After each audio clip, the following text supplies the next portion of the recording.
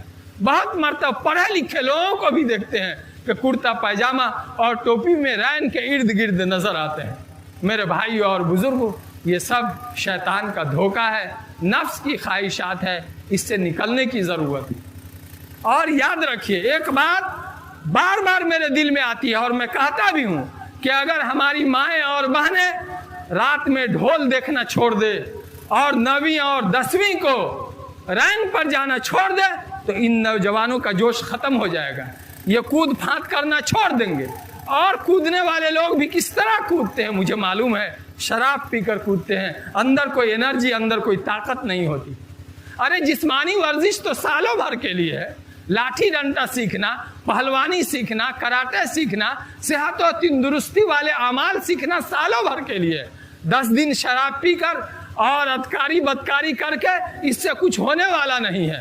گناہ سے ذلت آتی ہے، رسوائی آتی ہے۔ وَأَنْتُمُ الْأَعْلَوْنَ إِن كُنتُم مُؤْمِنِينَ، قرآن اعلان کرتا ہے کہ ایمان میں عزت ہے۔ اس لیے میرے بھائیوں اور بزرگوں، دل کے اندر دائیا پیدا ہوا ہے کہ آتے آتے آئے گا ان کو خیال، جاتے جاتے بے خیالی جائے گی۔ الحمدللہ میں مایوس نہیں ہوں، میں جو یہ گفتگو کرتا ہوں تو اس کا بہت فائدہ ہے۔ علاقے میں بہت سے نوجوان ہیں جو کہتے ہیں کہ مولانا بہت فائدہ ہوا، بہت فائدہ ہوا، پہلے ہم لوگ اس کو بڑھیا کام سمجھ کے کرتے تھے، اب نہیں کرتے ہیں، بلکہ بہت سے لوگ کہتے ہیں کہ محرم سے پہلے ہم چلے جاتے ہیں۔ بہت سے لوگ ہیں جو دل خوش کرنے والی باتیں بتاتے ہیں کہ بہت فائدہ ہوا، بہت فائدہ ہوا۔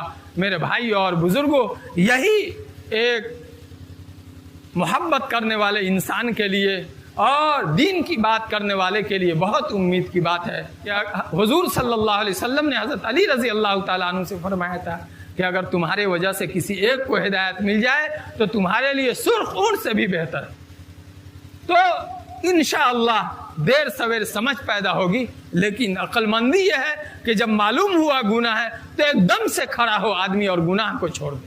اللہ تبارک و تعالی ہم کو اور آپ کو سب لوگوں کو دین کی سمجھ عطا فرمائے۔ وآخر دعوانا ان الحمدللہ رب العالمین۔